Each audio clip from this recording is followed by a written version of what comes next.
भास्कर राव जी टोम्पे दादा साहब को इस शेर के साथ आवाज़ देता हूँ कि तंग आके एक शायर कल मर गया बेचारा, तंग आके एक शायर कल मर गया बेचारा, थे चीथड़े बदन पर था 3 दिन का फाका, जिस दम सड़क से लाशा उसकी पलट के देखा, धरती पे वक्त आखिर उंगली से लिख दिया था, कितना अजीब तर है ये गुलसिता हमारा, सारे जहां से अच्छा हिंदुस्तान हमारा।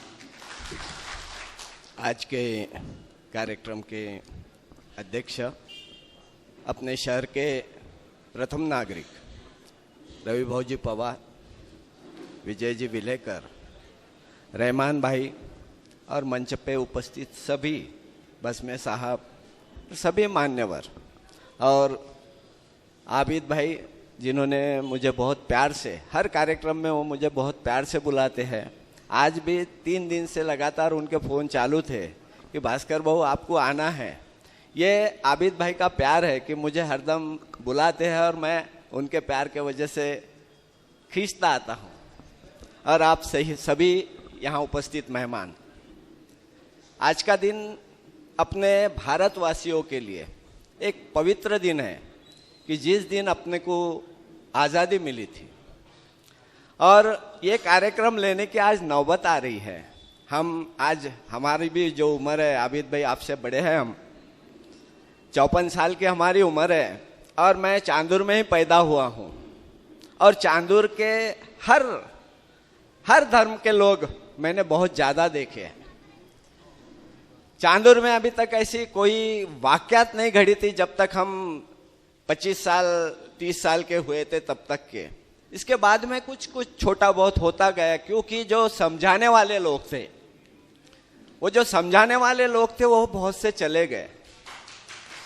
आज समझाने वालों की इस दुनिया में बहुत आवश्यकता है, क्योंकि ये अपना ऐसा देश है कि यहाँ आप देख रहे हैं, ये स्टेज की देखिए कि यहाँ रहमान भाई भी नगर अध्यक्ष है, माजी नगर अध्यक्ष, और रवि भाऊजी पवार भी है। ये बहुत अच्छी मिसाल है कि यहाँ मुस्लिम, सिर्फ मुस्लिम के भरोसे पे रहमान भाई भी चुन के नहीं आए और सिर्फ हिंदू के भरोसे पे रवि भाऊ पवार भी चुन के नहीं आए।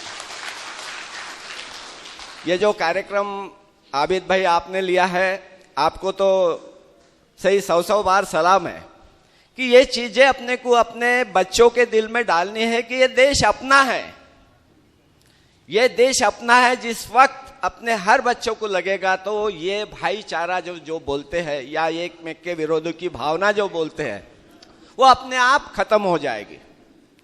और वही चीज अपने को सबको करना है, मेरे तरफ से मेरे को भी करना है, आपकी तरफ से आपको भी करना है, तब अपन सब लोग सुखी हो पाएंगे।